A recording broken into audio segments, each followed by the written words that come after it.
Hey, what's up guys, welcome to the channel. This is your complete beginner's guide of Luminar Neo. We're going to go through every single feature Luminar Neo actually has to offer, including the catalogue, including presets, including the new creative system. So if you do like the look of Luminar Neo and you do want to go and buy it or even get the trial, I have got a link in the description below for you to go straight to the website and actually download the software. But anyway, let's just get straight into Luminar Neo and talk about all the features. So this is what's going to happen when you first boot up Luminar Neo. You've got the catalogue, and then on the catalogue you've got all your photos here that I've actually imported.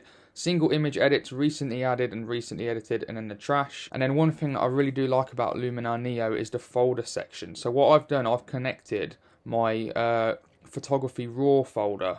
So here's my raw folder here of every single photo I've taken on this hard drive. So every single time I add another photo, it will come up in wildlife if I put it in wildlife. If I put the raw file in travel, for example, then the file will actually be in there instantly. It'll automatically update that. Just say if I put 4 photos into travel on my actual folder here, so I'll go on all of my ones to raw, and then here's all the ones here, my folders. So if I actually decide to put 4 photos in travel, this will actually go up to 1,580 automatically.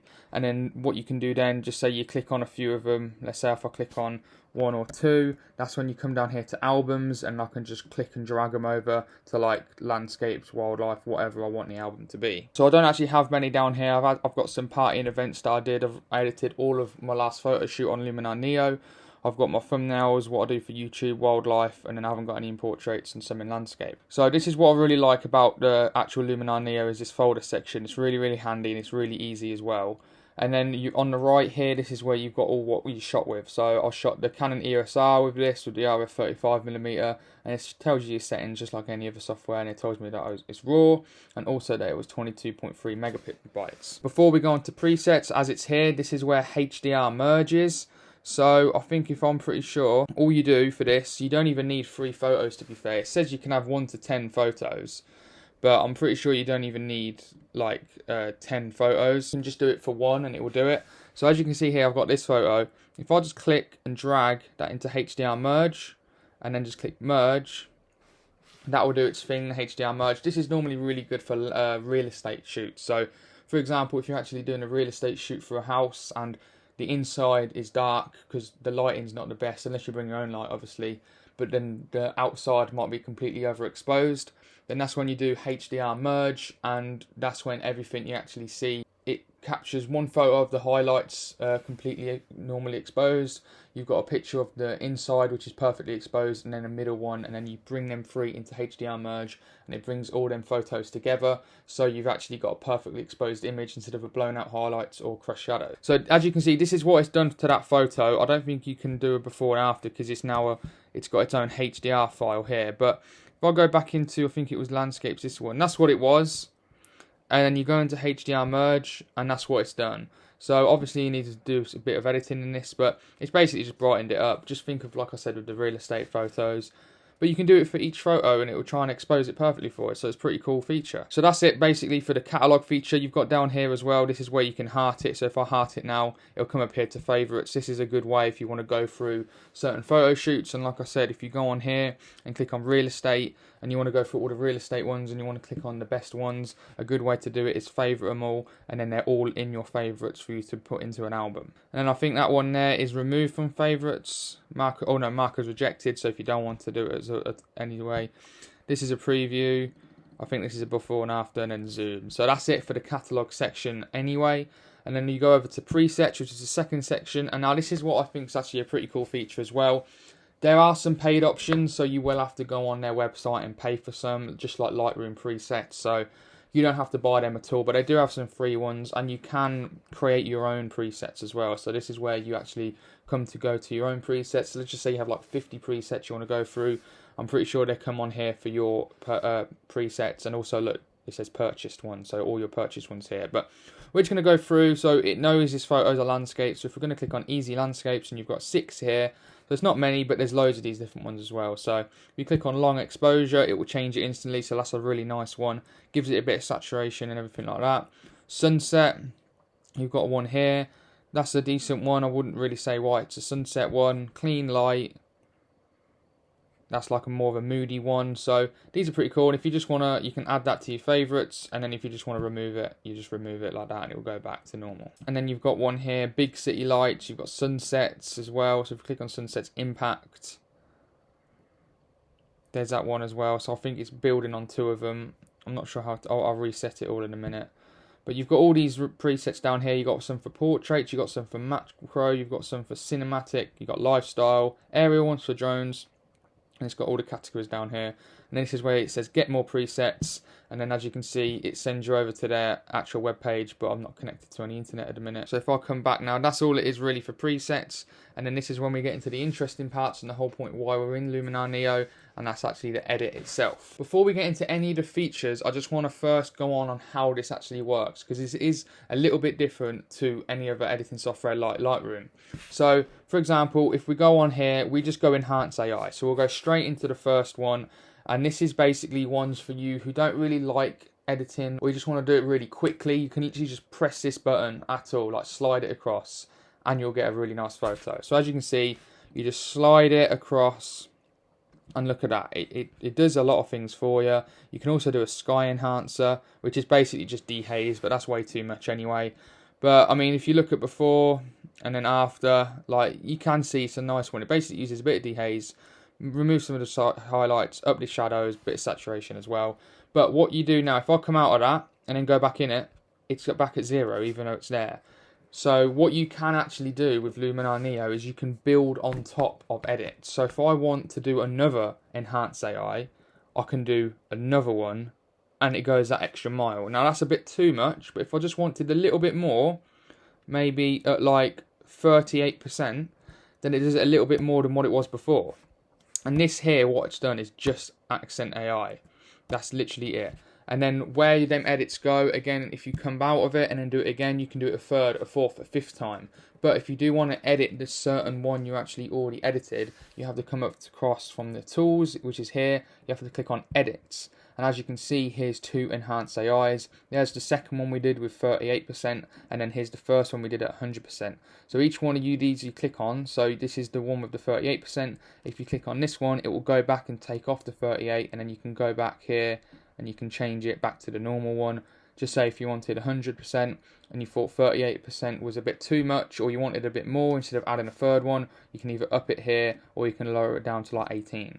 And then this is where your raw edits are as well. I will get into that first, because before we actually do accent AI, as you noticed, what happens here, this is the new extensions pack here as well. You've got essentials. So we'll go on to the develop tab. However, because we've just used enhance AI, you can't use develop raw, so you have more freedom to actually play with the highlights and shadows and the overall whole image. However, if you go over to edits, this is where it is, the raw edits, develop raw. So if you do ever do any edits like enhance AI and then a bit of structure AI, that develop raw tab will go. So I do recommend before you do anything, so if I can actually discard my whole edits, it should come back to develop raw, which it hasn't. There. So as you can see, this is when you first come into Luminar Neo, it says develop raw, and I personally suggest you do everything you want to do in develop raw first, because that's where you're going to get the most out of the actual develop tab. Obviously you can go over to edits like I said and go into develop raw there, but I do think you should just go into develop raw. So before we get into that anyway, we may as well start develop raw, because that's I think where you should start. So you go into develop raw. This is where you can do like your exposures, just like normal. You've got smart contrast. I'm just going to go through these quite quickly. And then you've got, just say a bit of that. Lower the highlights a bit, up the highlights as usual, just like any other software. Up the shadows, anything like that. And then you've got camera profiles. I'll just click on Luminar default. You've got your blacks and your whites. So you lower your blacks, you lower your whites, or up your whites, whatever you want to do. This is, I'm not even editing this, I'm just showing you. You got your curves, just like normal, just like in any other software. You've got color tab, which is the temperature if you want to make it cooler, if you want to make it warmer. You've got your tint as well, green, purple, saturation and vibrance, just like any other software. I'm just going to quickly go through and ignore the edit. Sharpness as well, if you want to sharpen it. Noise reduction. Now this is here, and like I said, there is a noise AI, noiseless, so I'll probably stick to that instead of the noise reduction. It's entirely up to you, because this is a lot quicker than noise reduction. You've got denoise as well, which is obviously, you've got optics, where you can auto defringe, auto fix chromatic aberrations, and then auto distort the corners. And then you got transform as well, where you want to like just transform it, which I never touch. But and then you go down. So that's literally the tab at all. That's the develop raw tab. And then as soon as I, let's say, put a little bit of enhance AI, that raw will go. Like you said, that's gone now. So if I go back into this, it's added more. So like I said, where them highlights, where the shadows and blacks edit's gone, it's in the edit section up here to develop raw. This is where everything I done. So if you do want to do another develop raw, if you feel like you want to adjust the highlights a bit more, do not go in the tool section because it will add on top of it. Go back to the edits and then do it. Like I said with enhance, you've got your enhanced AI here. This will edit it like that. So it's a little bit confusing, but if you do use one tool, if you want to update that tool or edit that tool, you have to go over to the edit section. Otherwise, it will put another layer of that edit on top of the one you've already done, if that makes sense. Right, and then down here, I'll get through this quite quickly. I'll try anyway. So you've got erase as well. This is where you want to erase anything. So just say if I want to erase these people down there, and then I click erase. Not sure how long this will take. I don't think it will take too long. Obviously, remember, I've got a big circle instead of a smaller one for more pinpoint. But let's just see actually how long it takes to erase them people from this image. And there you go, they're gone. Obviously, it's a terrible, terrible one because it's erased the road as well when I only wanted the people. But I'm just quickly showing you what it does. And then you've got objects removal as well, which is cool. Unfortunately, I do not have any shots of power lines or dust spots. But basically, what this is if you have a city shot and there's loads of power lines in it and you don't want it, instead of going through and individually erasing it like I am like here right now, literally all you do is click remove power lines and within a couple of seconds they're gone. There's a little, maybe a little edits you have to do to actually completely do it perfect, but that click of a button saves so much time. The same with dust spots. If you've got any dust spots on your sensor, just click that and it will remove it instantly. So that's the erase section here, and then we may as well go up to layer properties as well. This is just basically opacity of it. So this is where it gets into the little Photoshop section. So as you know, Luminar Neo is kind of doing a Photoshop section with the layers tab over here. I'm not going to go too deeply into this because it is a little bit confusing, but basically what you can do, you can save images and you can edit images onto your computer, and you click on layer and then you can bring them in. So for example, when I done my previous video about Luminar Neo, I done my whole thumbnail in Luminar Neo just to show really you can edit it in Luminar Neo, your thumbnails, just like Photoshop. So if I click on this one here, look, you can overlay it, you can change the opacity of it 100%, and that's how you add like photos and images over the top with these layers. And this is what these layer properties are for, like the opacity and that. So I won't get too deeply into it because it can be not too confusing, but I've not really deep dived into it. But that's basically what you do. You can save your images, you can add them as layers, and then you can change the layer properties over the top of that. And obviously you've got your crop AI. Now you've got crop AI is pretty cool. This is obviously just normal crops. You can do whatever you want with it. But there is a section where really I think this is quite composed well. I quite like this composition. But if I wasn't sure, if I'm a newbie and I don't know really much about composition, then I can just click on Composition AI and it will do the composition for me. And there you go. It's just cropped in a little. It's kind of the same like composition that I had it, but it just cropped in a bit. Put it this way, Luminar don't know the best about composition. Obviously the photographer or the videographer knows the best composition for what you want to actually take. So this is just a software at the end of the day, but it's pretty cool if you're not actually too sure, because I did do it for a sheep one, like a portrait of a sheep, and it actually done it quite well for the composition. So it's not too bad, but that's basically it for them. And then we've got Structure AI, and this is pretty cool as well. But before we get straight into Structure AI, I just need to quickly change my batteries because the indicator's flashing at me. Right, so I'm back with the battery, but I just recorded a whole another 10 minutes, and screen recording didn't work at all. So I'll just get through this one really quickly. So as you can see, we was on the Structure AI, I think. This is really cool. So it's basically like clarity. So if you want to lower it, look, the detail goes. If you want to up it, it goes really pretty crazy like that. Look, you're not going to want it like that. You can also boost it, which I don't really think anyone would want it like that, which is pretty crazy. So if I just put it around, I like it around 30%. You've got the colour section, which is more saturation, more vibrance, and you can also remove the colour cast, which I like because it actually removes more of the yellow and puts it more of the green. So I like that, but this is pretty crazy at the minute, this whole edit. Ignore the edit. So you can do like that, and then like I said, what I was mentioning, there's this masking section. I don't know if I've already spoke about this in that last 10 minutes, but I'm going to quickly go over it again. So if you click on masking, you click on the brush, and you just want to brush in on that mountain only. and then you come back to adjustments, and then this is how the structure, if you up it, you only want the structure on that only. So that's how you do each individual masking. But however, if you want to re-edit this mask and you come out, or if you want to do another radial gradient, you've got to come out of that section then, and then go back into it, click masking, then click linear gradient, and then you can do it then on. Because remember, like I said, in the edit section, that's where the structure AI is for that mask I just done for the brush. So every single time you want to actually do a new mask, you've got to come out of the structure AI or the develop tab or the color, and then go back into it to do a new one. So that's that one there. You've got your black and white to change it to black and white. I'm not going to do that. You've got details as well, which is basically, if you actually look at the large details, it's like structure, it just adds more detail to the photo. You've got denoise, which is obviously it gets rid of the noise. You've got this noiseless AI as well, which we can go into, but that one I think is a little bit better than the denoise. And then landscape, which is what I really like. So as you can see with the sky, this is where you got dehaze. It does everything for the whole image, but what I like to do is go on masking, go on linear gradient, and then just cut down to the sky, and then go on adjustments, and then click on dehaze, and so on and so on. If you want to come out of it now, because this section is only on that masking for that radial gradient, so if I do golden hour, it's only for that. So if I want to do the whole one again, I click it, and then I got to click back onto it. Whoops. Click back onto it to be able to edit the whole image again, because when I go into edits, that landscape is only for that mask I've done.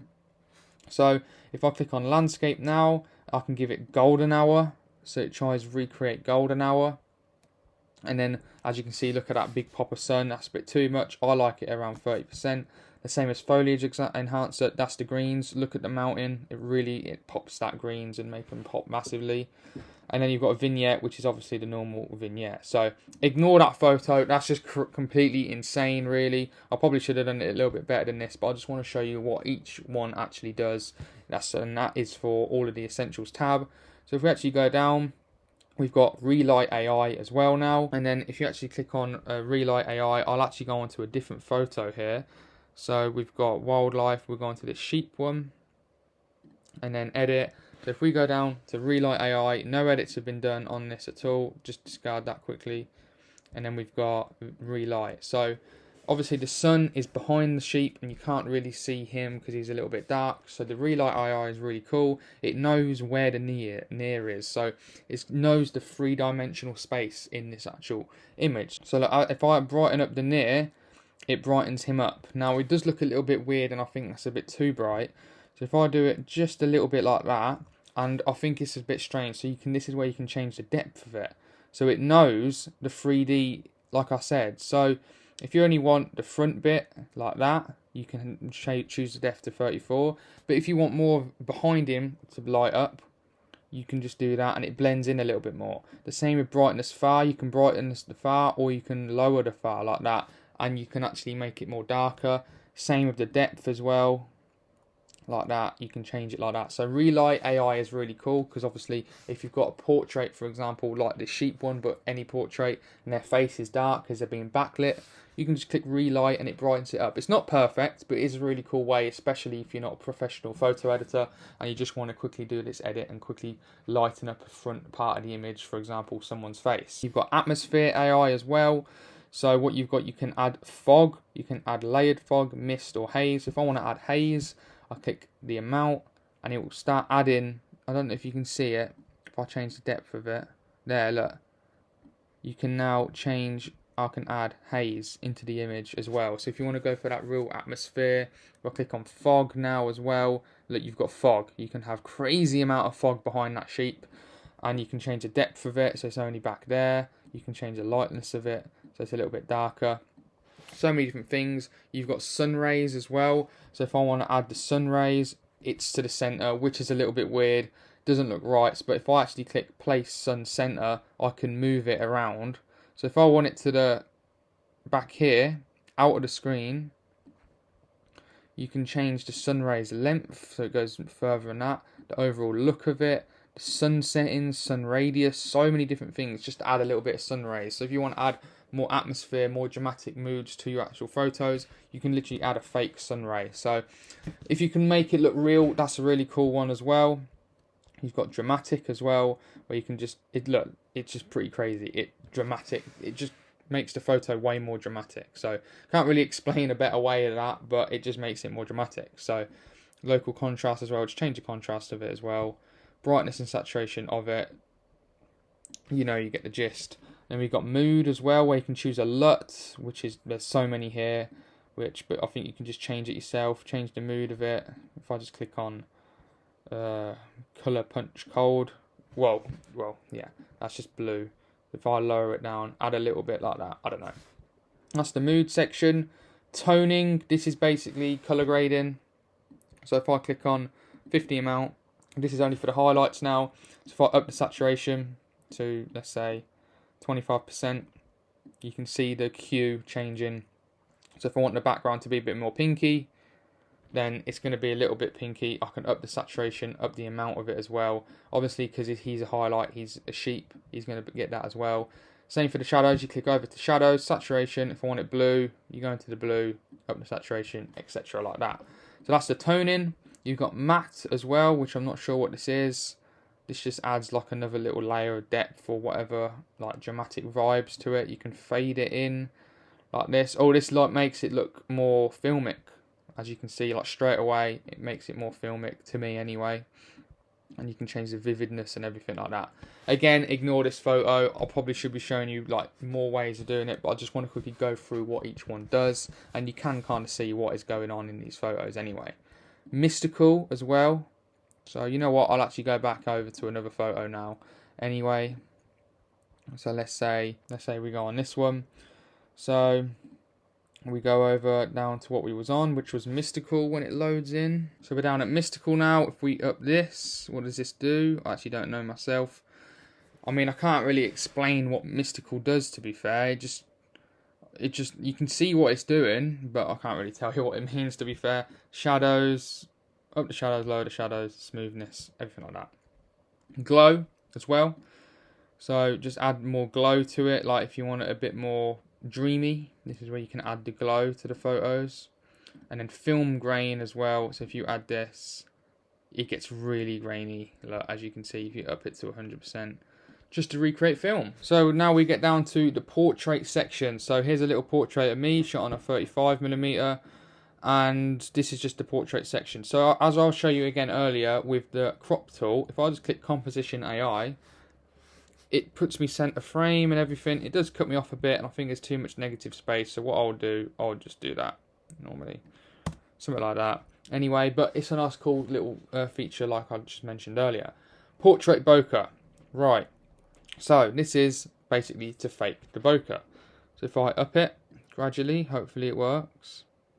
Yes, so there you go. It took a while, but as you can see, I'll quickly do before and after. So that's before, taken with the 35mm, like f1.8 at like f2, I guess, or something. I'm not sure what it was at. You know what? I can literally just see. I'll go over to catalog, f1.8. So there you go, completely wide open.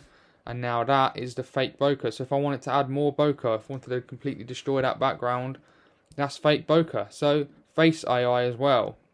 If I zoom in on my face, you've got face light, which I think is a really cool feature. It adds light to your face as well, just brightens your face up. So if you're dark, like I mentioned in Relight, you add face light AI and it just brightens up the face, which is good. Like in this picture, I don't think I needed it. Slim face as well. So if you want to add a little bit of a slim face, I mean, it's taken quite a while to actually do this.